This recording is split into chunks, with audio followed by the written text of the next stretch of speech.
Let us test your knowledge. Using the contribution margin ratio approach to calculate break-even in sales dollars. Sometimes no unit sales price or unit variable cost information is available. In these cases, it is not possible to calculate the break-even point in units.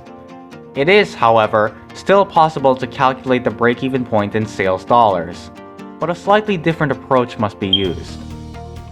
When no unit information is available, but total sales revenue, total variable costs, and total fixed costs are known, the break-even point in sales dollars can be determined by calculating the contribution margin ratio.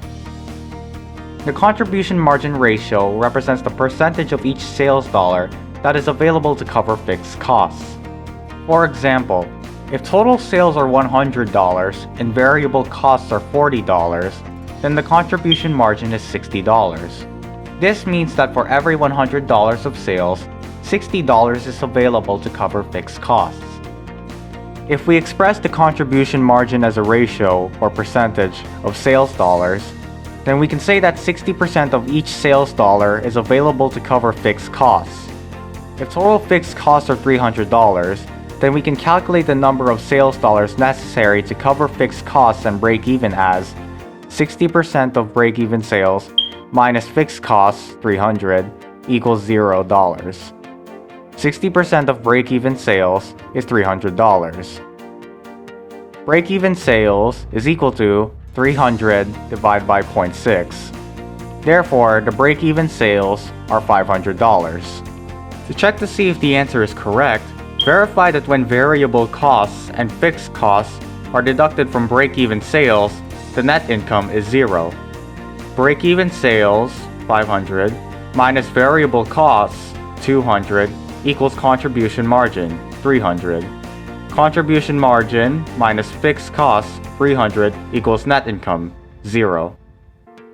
The contribution margin per unit formula used to calculate break-even in units can be modified to calculate break-even in sales dollars using the contribution margin ratio as follows.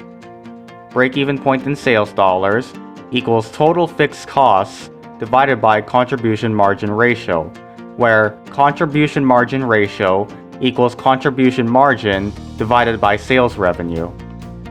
Given the following facts, calculate break-even in sales dollars. Sales revenue, $120,000. Variable costs, $90,000. Fixed costs, $40,000. The answer? For the break-even point in sales dollars, we divide the fixed costs by the contribution margin ratio. 40,000 divided by 25% is 160,000. Therefore, the break-even point in sales dollars is $160,000, where the contribution margin ratio is the contribution margin, sales revenue minus variable costs, divided by the sales revenue. 120,000 minus 90,000 is 30,000. Divided by 120,000 is 25%. Good job, mate. Insights Financial Review Services. Go with the leader, stay with the winner.